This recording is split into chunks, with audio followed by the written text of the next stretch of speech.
Today, I've prepared 2 documents for you where we will be looking at all together. I've shared the link with you in a chat box.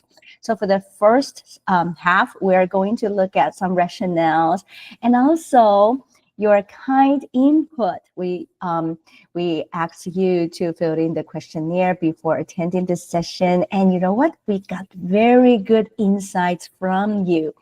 And to see that what is the current status that you are using AI in the classroom to help you, and then to see that how we can upgrade that a little bit more. And then the second part is that we might be able to do some exercises together so that we can, get the process through to see that how we can make that happen in our own setting. All right, to start, I am again giving you the link in the chat box. Yes, I see so many good friends here today. I'm so happy. Here's the link in the chat box where you can access to these both documents, and you have the power to manage these two. So do not delete the material that I'm about to say. All right, so today's topic is enhancing critical thinking in EMI through AI applications. We're talking about some conceptual framework, some survey insights, and some actionable AI strategies, and we will be getting to that together. The first one is why AI matters for critical thinking in EMI. I think that I want to position this message at this time. It is because I oftentimes see that teachers are using AI to help students to do fundamental work. And then, or they are asking AI to do fundamental work for them. That is not a bad thing.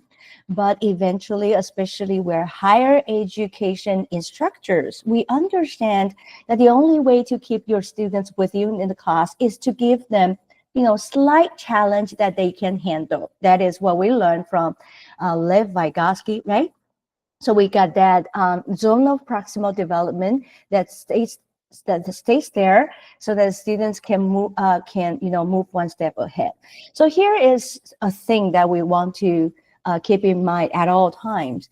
It is not because our students' English could be a barrier, so you are lowering down their cognitive level of the learning process, okay? So let me take an example. It's not because that your students' English is, A1 or A2, so you are giving them just picture books. I'm not saying all picture books are shallow or or easy. They sometimes, a lot of picture books can be discussed in a really depth way. But what I'm saying is that you still need to choose the right thing for the students so that they can engage. They can engage critically. So that is the thing. So students, yes, they struggle with English. So you think that higher order thinking is difficult. I think that is a really huge challenge. But today we're going to see that how we can make that happen. The second is that teacher also struggle to design tasks to promote analysis, comparison, evaluation, and argumentation. I think a lot of the time, teachers think that this kind of deployment in the activity, it's especially difficult for them, and they could not foresee that how they can facilitate this kind of task together. So today, with the second part, we are going to get to that. And then it is true that AI can reduce linguistic load, and that will free cognitive load for critical thinking with some helps of generating language scaffolds, simplifying text, and giving some bilingual support. And that gives us the room for students to focus on reasoning, not just the survival English. So you're not asking questions and then ask them to answer in their own words. In other words, you are scaffolding them, and we will get to that. Teacher also needs differentiated discipline-specific support. It is because that oftentimes when you come to the session like this for professional development, we're talking about pedagogy as a whole, but forming that or transferring that into your own discipline, that can be very different. So with AI, it can be a companion to help you to think critically in different setting. Okay. And then that rapid creation of subject relevant thinking activities could be generated from this tool, can help you to tailor with your subject. And then we can also utilize AI to transform assessment from scores to thinking process. And that has to do with the understanding of how you want to visualize students' thinking and learning process altogether. And that, once being done, is just as powerful as you could be. It is because that in the past, if you don't understand there's a thinking process going on, you probably would start, students might be here, and then you want them to end up here. But in the classroom, you're seeking things here, but you only look at things somehow look like here or a little bit different from here, but you are disappointed because they are not here. But that is not what learning take place, right? They move step forward and sometimes back, step forward, sometimes back, because that is how they build up their conceptual understanding, right? You get to, say the word out loud, the term, and then you say, wait a minute, what does that mean? Okay, so the definition says this, but how can I make sense of that, right? So you got a chance to go back and forth to fully get the understanding of what that is. And then you are introduced with an example, and then you're being asked to identify which fits to the definition, things like that. You get to expose to or engaged to a lot of activities that help you to really think critically so that you can really understand that concept.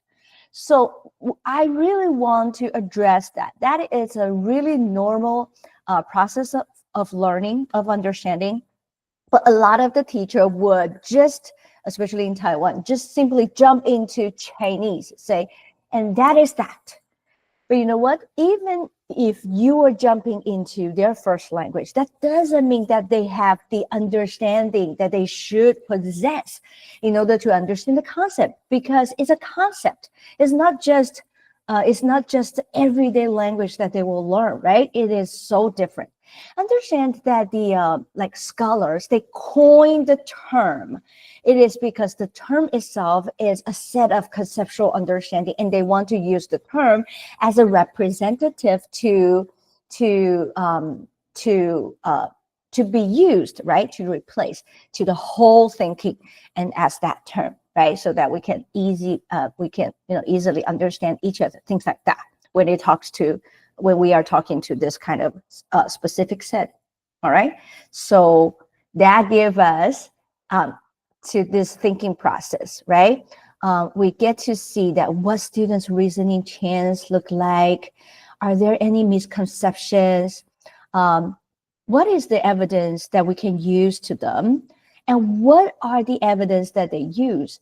And what are that they are showing with their learning that gives us as the evidence of their learning? And then are they any kinds of other alternative explanations to this concept that we can provide or they are using when they are reasoning the learning, right? So these are all the thinking as authentic and critical in their learning process. And if you can just put that into visualize this with a set of descriptors that can give the students an understanding of how they can move on from one level to another, and you can also get something to look at. So mutually, from teachers and students, we both have a focus on that. And that brings us to the second part. That is, I made some analysis based on your feedback with what teachers need to enhance critical thinking in EMI. Let's take a look at the result. It's very interesting. So for question one, in EMI teaching pain points. The top issues directly impact critical thinking development. The first one, low participation and fear of speaking. That is almost 40%. Proficiency gaps. Lower level students cannot articulate analysis or evaluation. Of course they can't, right? But those things can be taught. Challenges in designing higher order thinking skills. Well, that's 1/5. Desire to apply AI in meaningful ways. That's also 1/5. Assessment concerns, that's just 1/10. Some teachers mentioned that it is difficult to evaluate critical thinking fairly with language bias. Okay, so that gives us some critical insight saying that when we improve critical thinking in EMI, we require solving dual challenges, right? Language, participation, task design simultaneously. Well, that is actually 3. So that's language. And then, these two, of course, have to do with the material, the contents that they are learning, but also has to do with educational psychology that has to do with instructional approaches, right? And we will get to learn that how AI can help with all these 3. Question number 2, teachers want AI to support critical thinking, while 89, almost 90% want to use AI to design thinking-oriented tasks. 82 want AI to generate critical thinking questions. 65% of you want AI to enhance interaction and questioning skills. And 60% want help guiding students toward higher order thinking in English. Wow. So these are directly the core of critical thinking pedagogy. And then we'll get to see that today. Question 3. Current usage shows, well, a gap between basic AI use and critical thinking goals. So we ask the participants today saying that, did you use AI? What do you use them for, right? 58 of the teachers today already use AI, but mostly for grammar, text simplification, translation, and simple interactions. Well, this can support language, but not the thinking. So that is something that we want to convey with the key message is that you can actually put them all together. This can come simultaneously. So with the correct prompt and a correct understanding of how pedagogy should be used in the EMI setting, we can foster deeper discussions and then maybe engage students with analytical writing, evaluating the evidence, and discipline-specific reasoning tasks. All right, so that is how we want to leverage this tool and then to help busy teachers to get students thinking in a class. All right, so that's the survey part. And then you might be wondering how you're talking about AI can help us with so many things. And then how do we do that? Firstly, I would like to introduce a framework, and then we'll get to the exercise. Okay. So the first principle is you really want to understand that when you are teaching students, you really need to direct the directions of their thinking. You really need to guide them through that process so that they are really with you. Okay. So don't think that as long as you deliver and they will learn, that is not possible. Okay. And then how do we direct their thinking? That's in their head, right? So you want that thinking to be visualized. You want them to think out loud, or you want them to create mind map, all right? Or a lot of, engagement. But from the basic thing, and that can also help with the language, when they are engaging in any kinds of forms of thinking process, you want them to say out loud. Okay, simply start with, I'd agree or I disagree. Okay, so you get to say, I'd agree with this definition because it states that zone of proximal development means it's a room that's slightly higher than the learner's current level, where that could be uh, uh, imitate or like that could be learned from the other what is that, the like the others in the classroom, right? The others in the classroom that they who possess and present that room, right? That idea or that knowledge or that skill, so that people get to learn from them. That could be teachers, knowledgeable others. That could be teachers. That can also be other fellow students, right? So I agree because, okay, so simply asking them to, rephrase the definition, and then you get them to the thinking process, just to use the sentence stem saying, I agree because, right? Or I disagree because. And when they are getting to say that, they get to use that with their own words. Or you can ask them to move on to another level, that is compare and contrast. That is to identify. And that also move on to a little bit of analyze, right? And analysis, right? A key difference between this and that is, right? So we are comparing and contrasting, but we are just highlighting the contrasting. So that is also a phrase. The evidence suggests that, right? It suggests something. So we are using the word, the evidence, right, to give them the scholarly thinking.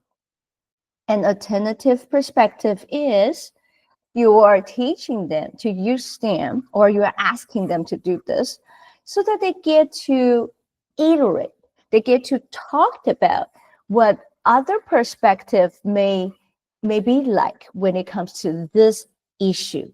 So that gives them an understanding that, especially in scholarly setting, we of course we are forming our perspective in a very specific manner, but that doesn't mean that we are not taking other people's perspective into account.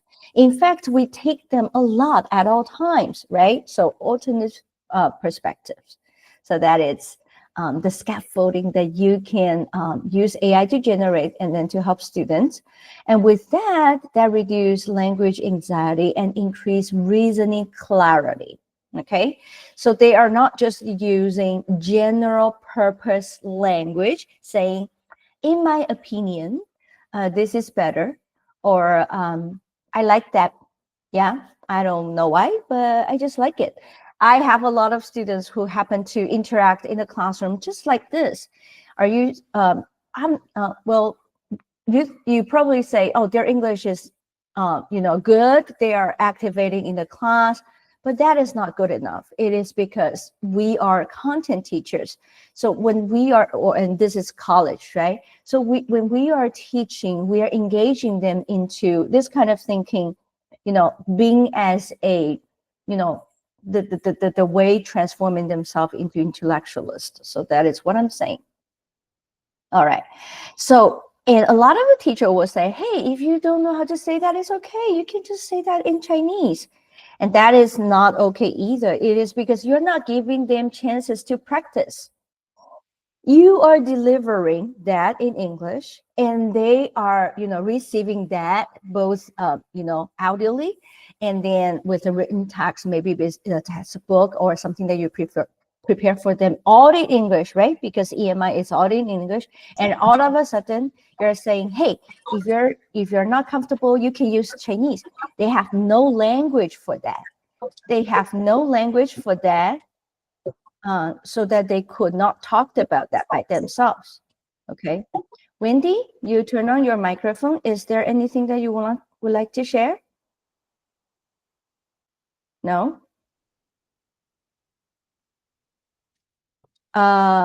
Peter, could you help me mute? Thank you. All right.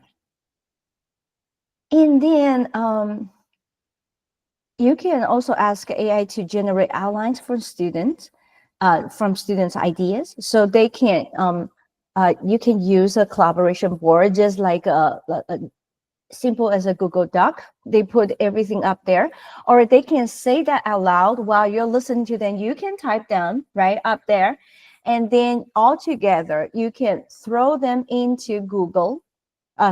Throw them into any kinds of AI, and then ask AI to outline the ideas.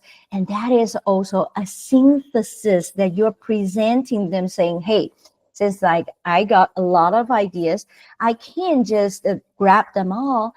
I need to make outlines of what they are talking about. So there are three categories that these courses are falling in. The first one is this, the second one is that, the third one is that, right? So they get to think in a systematic way. That is how college education should achieve students' thinking, in my opinion. And then you can also move on to deeper reasoning, ask them about why question, and then ask them to compare, or even ask them to evaluate in this kind of situation, which serves better, things like that. All right. So this makes higher order thinking accessible to all proficiency levels with the help of AI. All right. And then the secondly is task. I talked about tasks all the time. It is because when we are saying EMI should be student-centered, if you're lecturing at all times, you don't see how well they respond to this. So in other words, you need to make them do something so they are reacting to the material, so you can observe, are they surviving, right? You can get to hear what kind of language that they are using. And out of surprise, you probably would also hear something that they are using, demonstrating deeper understanding that you never thought that they would have.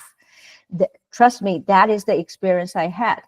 A lot of the time, we underestimate our students, saying that their English level is not yet there, so probably they wouldn't have something good. And that is so wrong. That is so wrong, I have to say. So when you're designing the task has to be meaningful, and then they can, use their level and then the material that they are having to, crack a case, things like that. Those kind of learning tasks could really help students. So you can ask AI to generate, from lower order thinking to higher order thinking. We said it hot, right? And then we can also ask AI to generate case-based learning scenarios, right? I teach education, especially curriculum and instruction. And curriculum and instruction is a lot of decisions to make. And it can be one for all, right? So you got a lot of reasoning, and you need to have that philosophy in mind. So I give my students lots of different cases. I ask them to, match the best solution for each case. It's things like that when I introduce the case, right? When I talked about differentiated instruction, I described the situation of the learners, right? Multiple cases, and I asked them, which fits the better, right? Or I give them some solutions, and then I say that, which you may use. Probably in case A, they will use all three. In case B, they use two. In case C, they use one. And they need to explain that why that could fit, right? So that is also something that you can use with the case-based learning scenarios. Ask AI to say some stories. Compare and contrast organizers. Trust me, that is a very good way, especially for content learning. You really want students to get some writing from time to time, and then starting from comparing and contrasting. And that is just important start for any content learners. Problem-based tasks. A little bit like this, but it's more open, right? Student debate roles. I love this. I don't know if you use debate in a class a lot, but I use that a lot. Debating is not having a fight. Debating is that they are pushing the understanding of this issue into, different directions. So they're expanding their understanding all together, like collectively in the classroom. And that you can ask students to do that.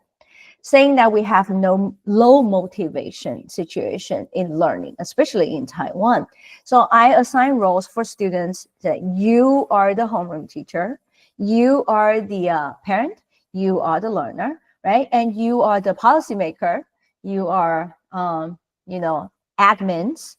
What would you say about this, right? What might be your perspectives on the strategies that we can solve this problem, things like that, right? Then they get to think about what kind of things that they can apply in their own context. Reflective prompts.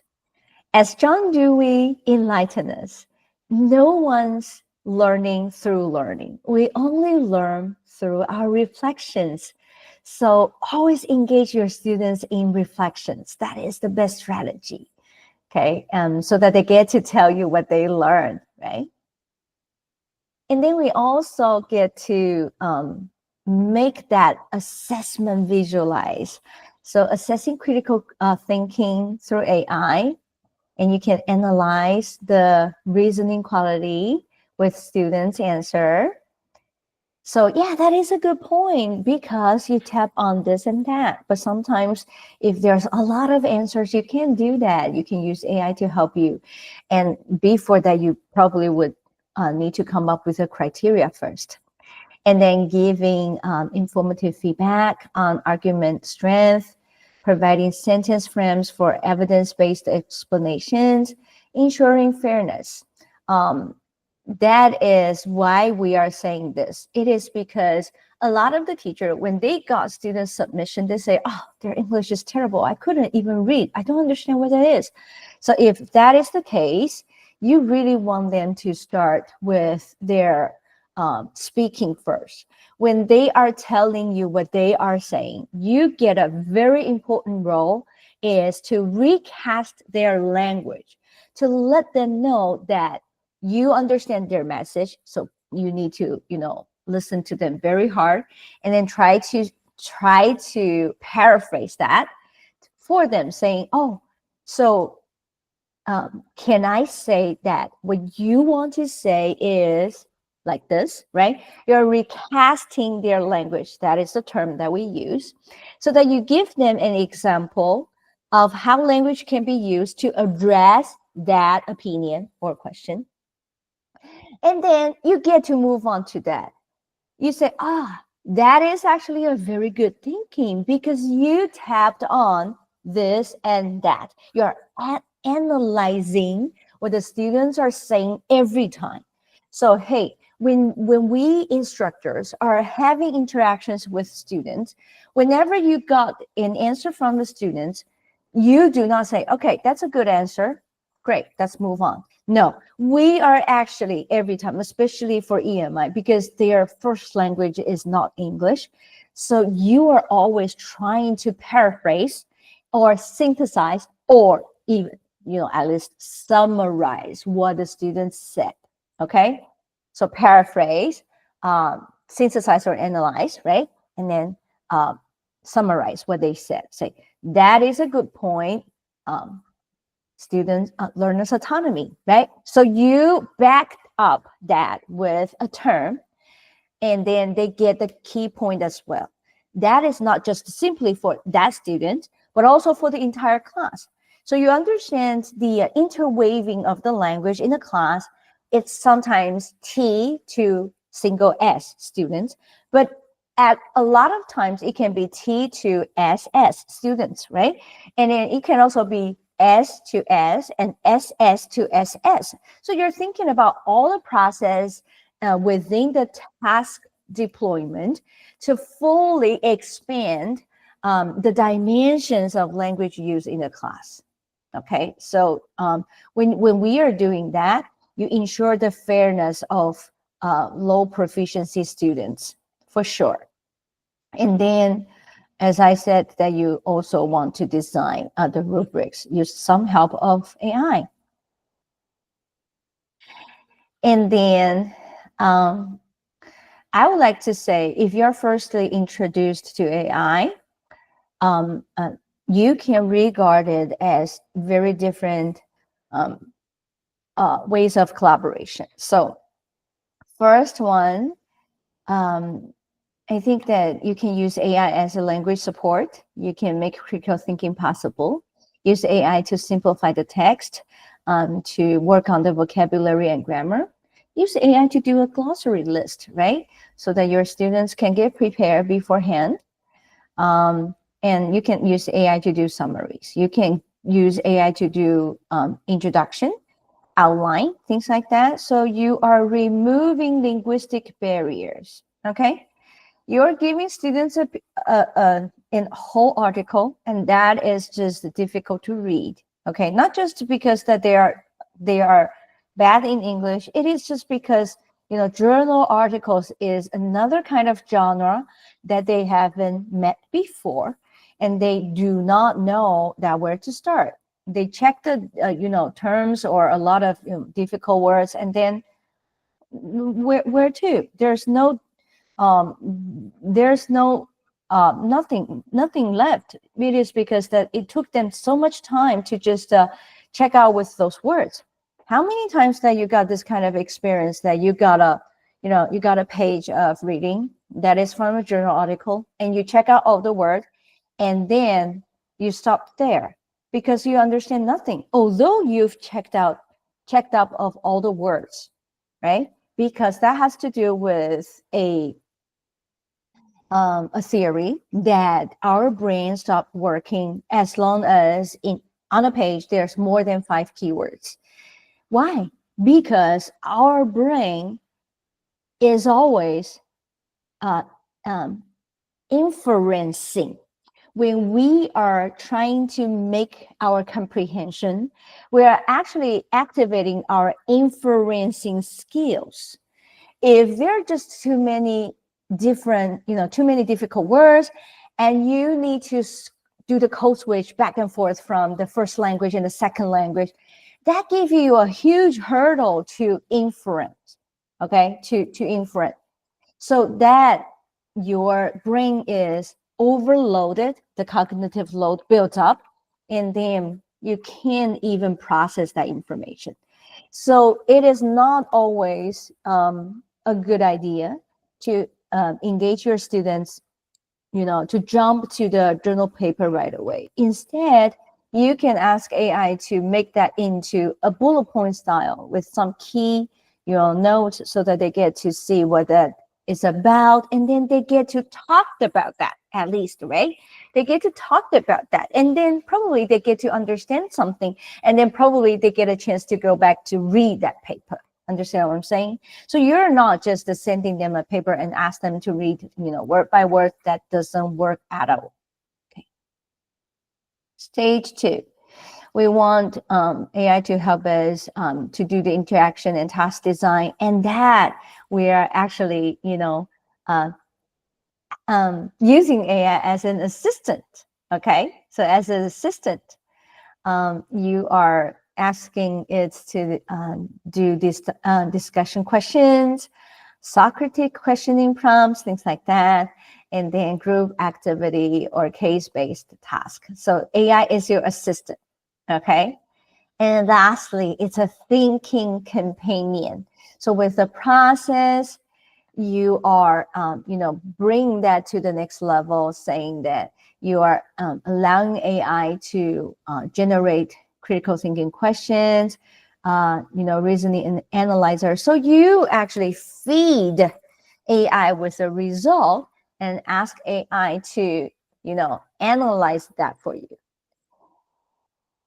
So with these 3 processes, I would also like to share the point that if you think that students can also use AI to help them, you need to teach them with these 2 stages, and ask them to use AI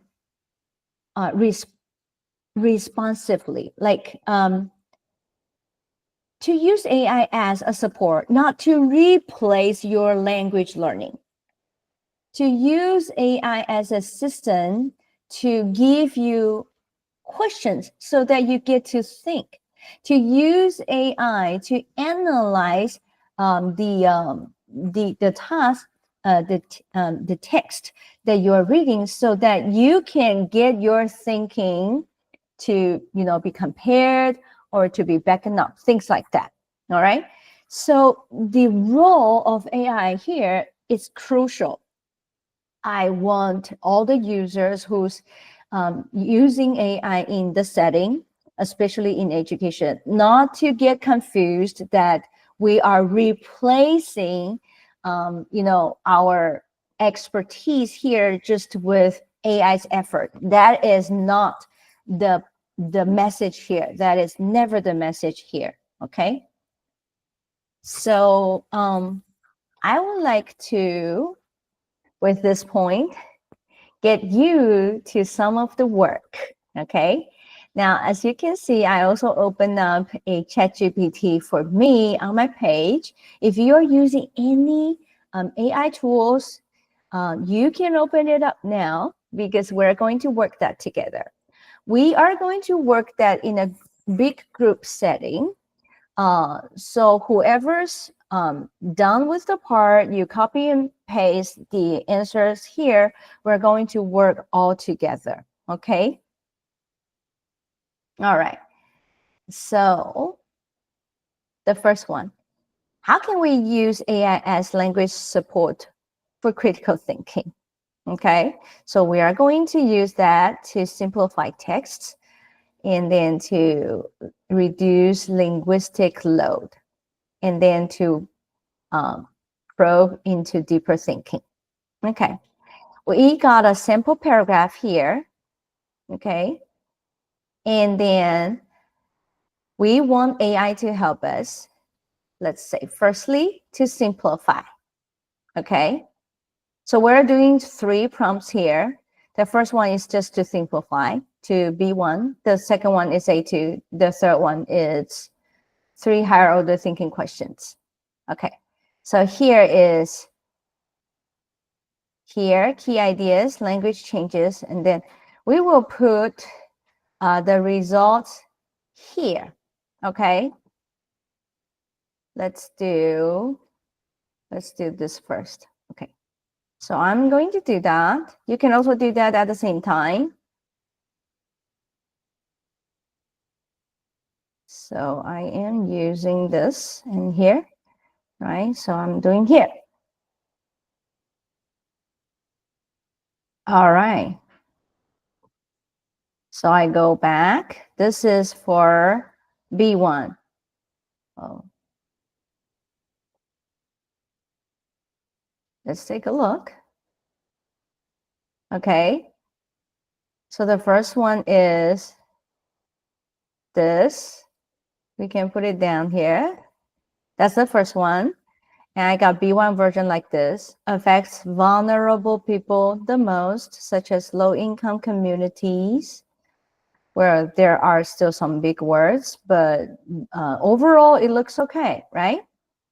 Okay, yes. Let's simplify again to set for A2. Let's see how it goes. So here is the word hurts, right? We use the word like, affects vulnerable people. And then we got hurt weak groups the most, like poor communities and people living near the coast, things like that. Here, right? Okay. All right. So let's say the language changes. Here, this proportionately, right?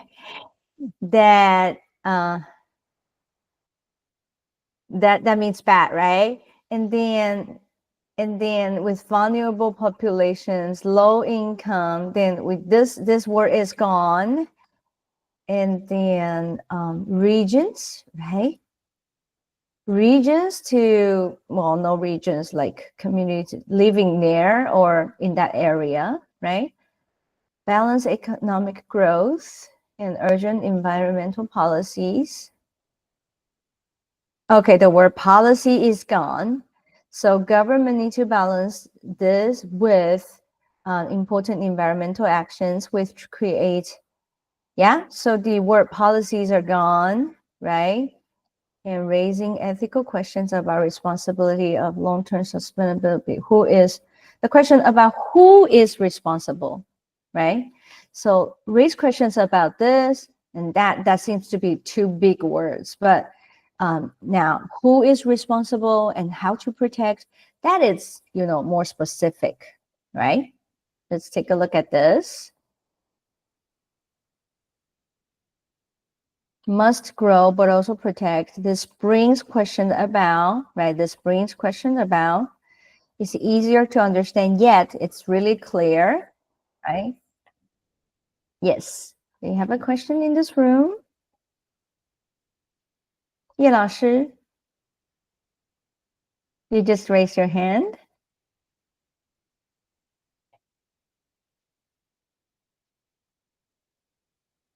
Do you have anything to say?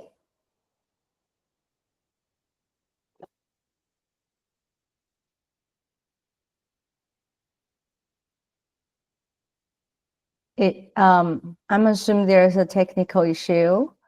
If you cannot turn on your microphone, you can also tap your questions in the chat box. All right, so we're going to move on to prompt C. We are generating 3 higher order thinking questions.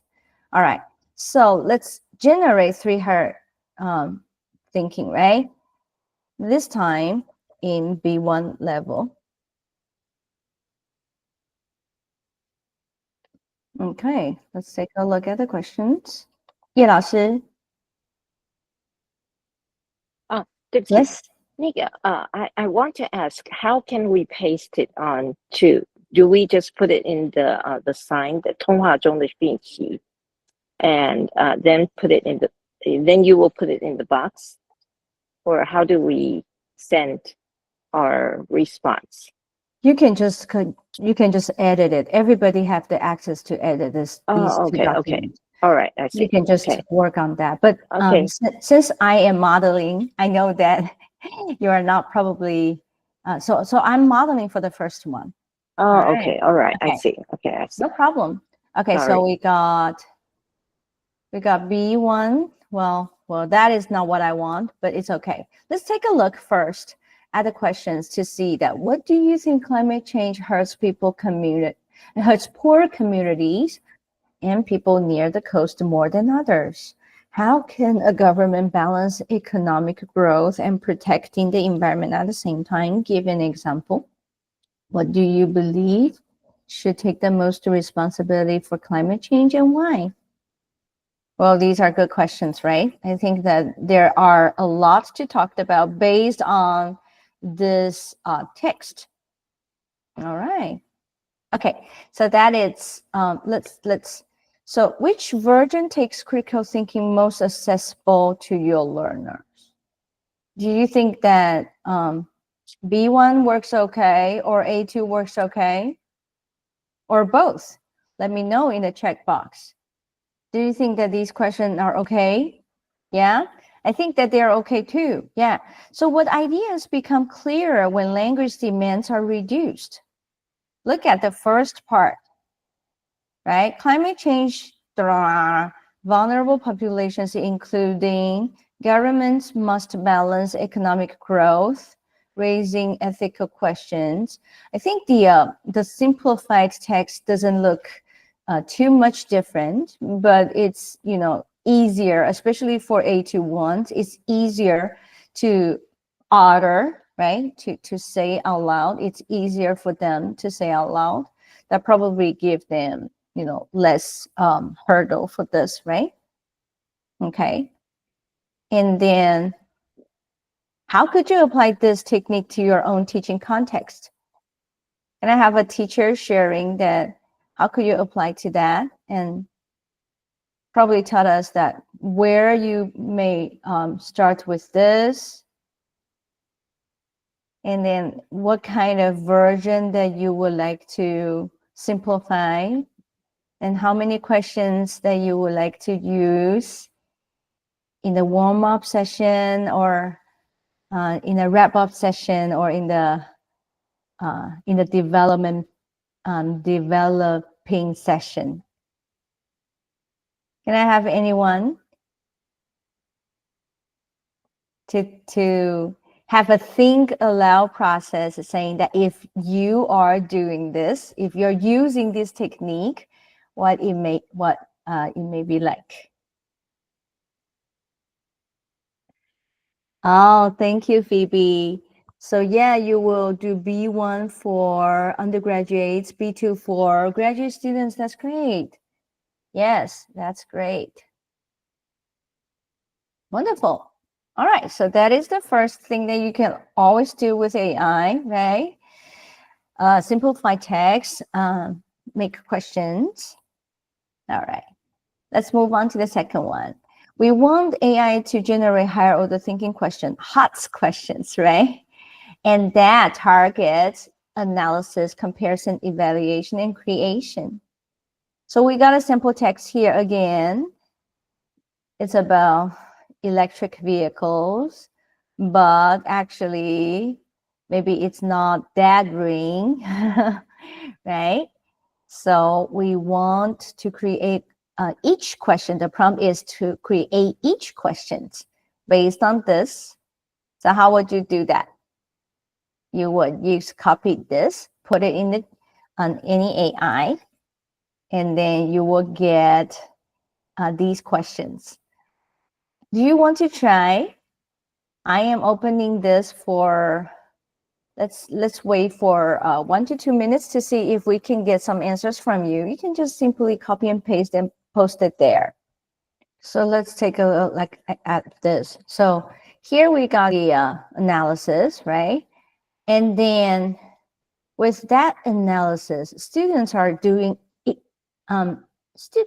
actually doing a lot of things when they're answering this question. What problems are connected to making batteries for electric vehicles, and why do these problems matter for the environment? So firstly, students need to identify the key issue, explain why this is a problem, connect the issue to the larger environmental concerns, and conclude how this affects the idea of EVs can be the clean solution. You see that? With just the one question, students are actually doing a lot in their brain. So a lot of the time when students are not answering to your question, it is because they are struggled with, these chains of reactions. They are still processing that within. So I think that every time you get to use this AI correctly, you also get to see what is really happening in your students' learning. So you're not just complaining that they are not engaging, but you're thinking about how to make them engaging more, right? All right, and then they gives us, this also gives us, do I have compare? No? All right, so here, if you take a look at this,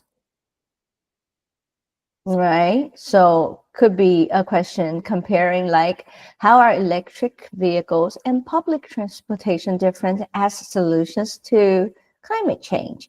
So they're describe how EV help, describe limits of EV, explain how public transport works as a solution, and point out the difference in long-term sustainability. So that is comparing, right? That has a lot to do.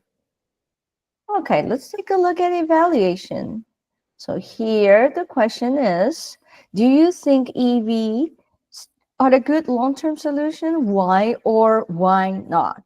I'll say a lot of the time, teachers just skip these previous two questions and just say this. Okay, let's talk about EV. Do you think it's a good solution? And everybody's fighting. And you know what? That is because they don't have the rationale doesn't grow from solid analytical thinking. So if you jump the question, just start from here, that will be personal opinion. And that will be just a huge fight for that. And that is no good. But with a thinking process that is critical and also intellectual, you should engage them with the previous two thinking process. Okay. And with that, student can really state a scholarly opinion. Okay. Because they can use evidence from the text, and they can weigh strengths and weaknesses. They can explain whether the benefit outweigh the problems, and then give a reasoned conclusion. It's not just saying, I just don't like it. EVs are scam, right? A lot of my friends, they say, no, EV are just scam. But from where you got that impression, right? That is just totally, that it's not persuasive, especially in academic setting. All right. Create. How could we do that? If you could design a transport plan for the city to reduce climate change, what ideas would you conclude? Hey, so here we're asking them to do an imaginary solution, but utilize, right, what they learned in the previous part. The note is here, right? And then they are taking some benefits from that, and they are also avoiding some detrimental factors when they are designing. They are also recycling the knowledge that they learned from the previous text. And that is simply how you engage your students to create. A lot of the time, teachers are not doing that. They think that creation is something that should be really big and that should only be doing at the end of the semester, which is never the case. You can just simply ask them to, form a prototyping in 50 minutes with a group work, and ask them to draw with on a whiteboard, and then just to share a little bit about that. And that is how you move your student to meaningful tasks. To create to very top of the higher order thinking. Okay. All right. You can always make your own revision if you don't find these questions, relevant or consistent or what. You can always make that. Okay. All right. And you know what? You can also remove this part for students at your notes, right? Your thinking. So you can give them this, and that. You can give them this chart and then ask the students to put their possible notes in here. Why? Because you also want them to self-regulate themselves, self-monitoring themselves, to get this problem answered. Okay, so they get also a very clear understanding of what they need to do for now in order to answer to this question. Okay, you may also say, teacher, I think that my students will take a lot of time to get there. I understand. So you need to do this strategically. So first, within your first couple of weeks, you are based them on this, analyze and then compare question only. All right. You want them to work through this skill, and that takes time. Once they master the skills of doing, and then they move fast. When you go to their group, you say, oh, I can see that you're identifying the issue. Or you can say, oh, I can see that you're connecting the issue to a larger environmental concerns. You say, hey, let's try to conclude how this affects the idea of EV as a clean solution, things like that. So you are, searching for evidence of what they are doing for now, right? Cognitively. And then you are also ordering what they are doing for now to reinforce that they understand the process that they are doing. Okay, that actually boosts their self-monitoring and also self-regulating. Okay. All right. So that is how you do it. And then gradually you move on to that. In my previous trial, it takes about 6 weeks to get that to get students to familiarize with the ways I do in the classroom, to engage them, invite them to speak up, things like that. But I'll say the more that you use that, you understand that how to coach them there, facilitate them there, and then it will take less time every time. Right now, I will take just 2 weeks to 3 weeks, and I can get it there. And I'm saying undergraduate students. I'm not saying graduate students, because the majority of my class is all about undergraduate students. All right. Let's move on to material 3. Scaffolding. Scaffolding is especially important when your students are lack of word to say something. Give them the word. Don't let the word become a hindering factor that they can't speak up. Okay, so that is the scaffold. If they can speak up, can they write? If they can write, can they choose? Right? A lot of the teachers use Kahoot as what? As a competition, as a what? As a quiz to test that if they memorize everything. But I would say, hey, why don't you use that to collect their opinions? Why don't you use that to collect their thinking? It's not always about the true or false question, or it's not always about the correct answer. Okay, so Kahoot can also be a low stake warm up activity, or not activity, that you collect everybody's thinking at the point. And it can also be a quick check-in question, right? So that they can get to tell you how they feel for now, that what is still their concern, things like that. Well, Kahoot is more, playful. There are also other things I use very much, like Mentimeters, things like that. Those IRS system, instant response systems, can give you all kinds of ways that it's low stake and anonymous, so students do not need to identify who they are, and that gives them a sense of security.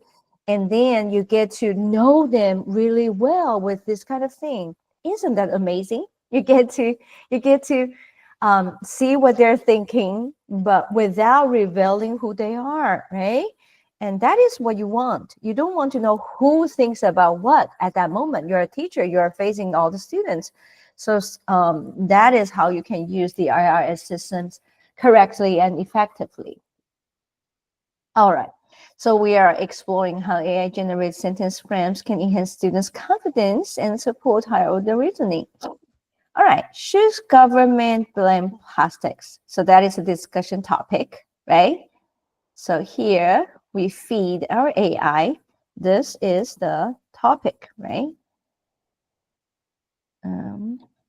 So I don't want this, because this is the topic. Okay. And then I want my AI to generate speaking frames with all these. All right. So what are they? Oh, they are agreeing, disagreeing, comparing two ideas, evaluating an argument, and expressing uncertainty. Hey, teachers, how many times have you asked students to express their uncertainty? Never. But that is actually quite common, especially when we are processing the thinking, right? You get to say, yes, I'd agree a little bit on this, I'd agree a little bit of that, but I'm still not quite sure, because there is a whole ambiguity in between, things like that, right? Or it is because I still don't understand what is the fine line between this and that. So I'm still figuring out, right? I'm still figuring. All right. So that is also a great way to express while they're thinking. And then you, as an instructor, you get to respond that, right? You say, that is a good one. That brings us to, the definition of this two, or the scope and sequence between these two, or yes, 叶老师.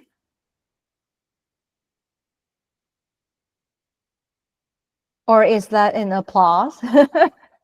No, no, no. I just left a message in the box and just to describe. So I accidentally hit this the It's button, but okay. Thank you sorry, so that's much. okay. Thank Sorry. you so much. Yes. So you do have.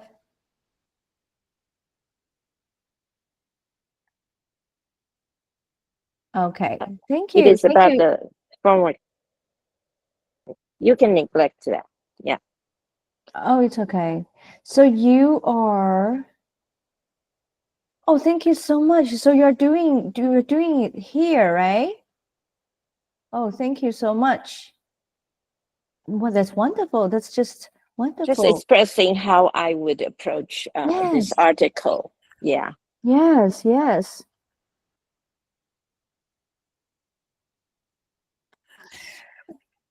If I may, I will avoid question stamps like, what do you think about? It is because when we are teaching students, of course, we want them to think like experts, but they are not yet there. So we want to ask factual questions first, and then conceptual question later, and then debatable question, asking them to address their opinion, but utilizing the fact and concept that they learn, they explore or unpacked with the factual and conceptual questions.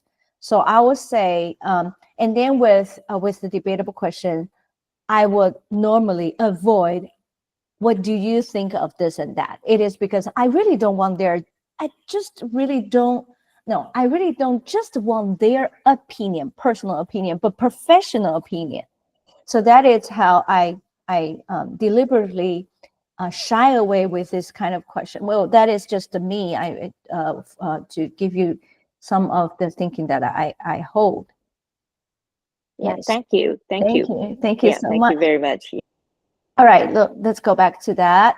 So with agreeing, we have I agree because, okay. And then with disagreeing, I'm not sure, right?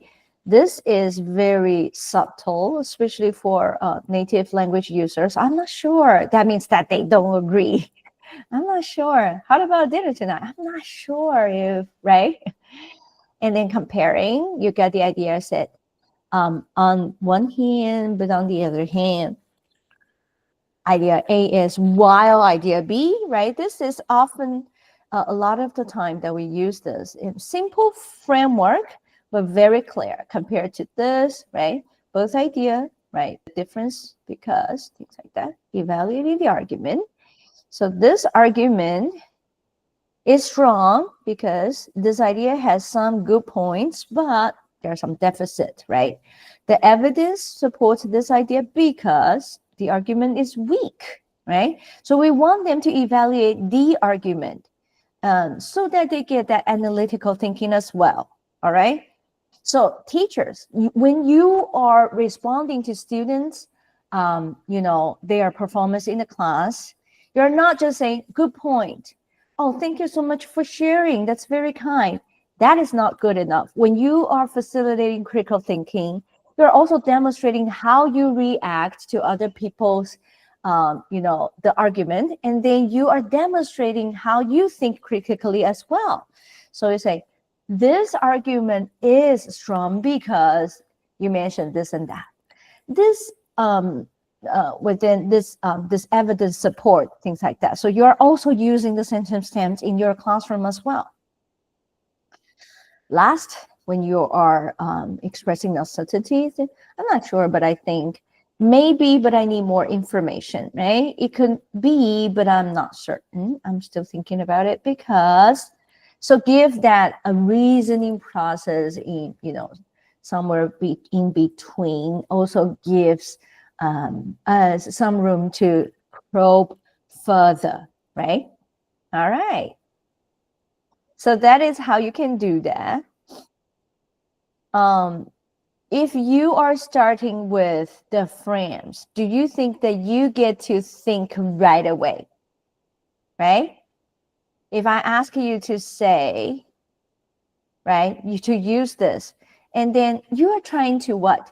Make a sentence that makes sense. And you start to think right away. So in critical thinking and in this cognition, like human, like thinking or reasoning, this is called the driving vehicle. Okay. When we're designing this, we want it to be the driving vehicle, like a car you're in, or like a, I don't know, roller coaster. When you're in, it starts, and then you get to, co-construct the idea with that sentence frame, so that it's, I'll say it's like a magic wand for your students to engage all of a sudden. And you know what? When they are in a group discussion, you can ask them to start with this. Okay, just pick one and then try to finish that, and then they get a great chance to think critically. And then you can also think about which types of frames will be most helpful for your students. How might you incorporate this in your lessons?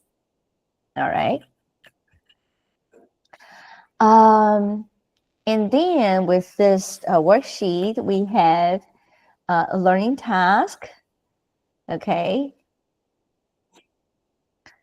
That is more synthetic. And then we have a AI-assisted evaluation. Okay. And then we got another thinking task to elevate low-level prompts. And then we have a activity that can help students to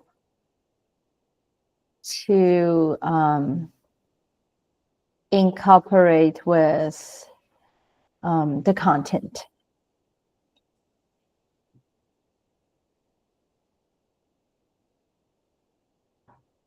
Okay, since that material 4 also goes to the rubrics, I'm going to proceed to finish this and leave the rest of the time for a quick discussion. Okay, so this one is to create a complete structured 10 minutes critical thinking activity.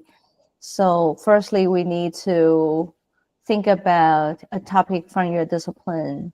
So the topic, okay, so we are now creating a, well, I don't care about the grammar because it will figure. And then, okay, the topic is comprehensive input. Well, this is a very important topic, especially in EMI. I hope workshop like that here, comprehensible input, comprehensible input.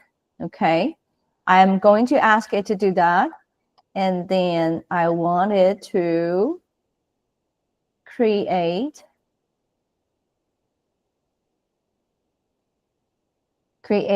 a brief case scenario, a learning goal, 3 to 5 higher order questions, speaking or writing scaffold, and a simple rubric focused on reasoning and clarity. Okay. All right, there we go. I'm not saying AI is 100% correct every time, so you need to be very critical when you are examining the generation. Okay. All right, so the case scenario is, let's put it here. A university English lecturer wants students to improve their listening and reading skills. However, many students say the materials are either too difficult or too easy. The lecturer is trying to choose between 3 options. 1, use authentic native speaker videos without no subtitles. 2, use a simplified text and videos at students' level. 3, let the students choose their own input from the online sources. She wants to select the most effective approach for helping students learn English through comprehensible input. All right. That seems like a good case. Okay, so the learning goal here is students need to analyze different types of input and evaluate which one best supports language acquisition using clear reasoning and examples. All right. And then the higher order thinking questions are like this, right? Oh, okay. I skipped this one. So the first activity, that is a pair work. Pair works, I'll say, if you don't have time, and then if they don't know each other very well, pair is always the best. That lower down their anxiety level, working with others that they don't know, and then they can have a quick chat and in a very, quiet method. So that it's the most protective way that you can engage your students from the start. Okay, so analyze. What makes input comprehensible for learners? And which of the three options gives the clearest understanding? Why? So firstly, they need to analyze the three cases, right? Three scenarios. Compare. How are simplified texts and authentic materials different? And then how does that help develop long-term language skills? If your questions end up here, that is not complete. I would say a lot of the times when my students or my colleagues, they are using the language, they often stop in the point that I felt the sentence is incomplete. I think that is the difference between Chinese and English as well. So you're not just asking them to this, but the difference does matter because we are developing long-term language skills. So it's not that we're comparing how different is that. How different is that? Of course, it's different, right? So let's make the question effective. I think that is also something that you really want to keep in mind every time. And then you want to evaluate which options would be most effective for the lecture class. Give 2 reasons and 1 limitation, because there isn't one solution that will be perfect. There's also a drawback. And what may that be? You ask them to foresee that. That makes the case, more authentic, and that also expand their understanding of they need to probably probe into their prior experiences, right? And then think about that, what the learners may encounter tons of problems in the situation, and then they can also give you that. With that, you can furtherly move on to some problems that you can talk about, right? So do not always ask students to give you 100% correct questions. Think about what are the things that you can really talk about, the scope and sequences. When you're talking about examples, you're always thinking about, do you need to provide a non-example? Okay, that is how teaching works, and that is that makes the most dynamic and full dimensional understanding of the students. And then with the apply and create, if you were designing the courses, how would you combine the 3 input styles to support all students? So here it asks the students to synthesize. So there are some good here, there are some bad there. How can I only take the good but avoid the bad? And then to make a better solution, to create the number 4 solution, right? And then last one, predict. What might happen if the lecturer only uses authentic materials for the entire semester? So here it also indicates that you can actually have a blended approach. You're not just using the simplified text all the way. Sometimes you can also feed them something authentic, but let's not do it like for the whole semester. For your students' levels are not yet there. So we're having a blended approach, and then you change the formula from time to time based on the observation that you have for the students, right?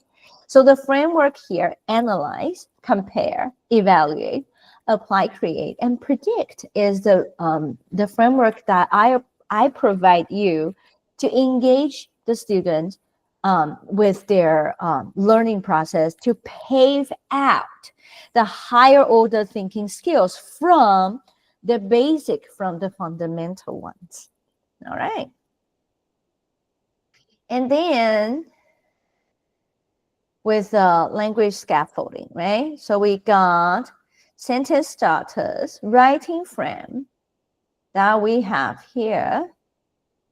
Okay, so sentence starters for speaking. To me, comprehensible input means one advantage is, however, compared to I would, things like that. So here is what do you think, right? But before that, there's a lot to probe in. And then if they can't say something, they can also choose an option to write, right? So they can put in it like here. Okay, let's go to the rubrics. I always give students rubrics whenever they are learning. When I have one rubric for every learning task, one for each. They're all different. So rubric is definitely something that you want to specify, right? Specify students reasoning use, students learning progress, okay? Okay, evident, I'm comparing these four. I think that they are about right, but in different order. So I'm going to replace this to this and then to this. Okay, reasoning. So if it's excellent, gives clear logical reasons. Reasons are unclear or missing. You give reasons, but not always. Use of concept. Okay, and explain and apply, right? Misunderstand and does not use key concepts. Clarity of expression. Ideas are easy to follow, mostly appropriate, hard to understand, things like that. All right. So this because it's a very big dimension. The dimension here is kind of big. So I'll say the descriptor here is kind of like vague to me, but it does give you some guidelines when you are giving students examples, giving students feedback rather than just saying, oh, yeah, that's a good answer. I like that, right? You did a great job. Those doesn't help students at all. Is that I like the answer because the ideas are easy to follow. You move on from the and then to that.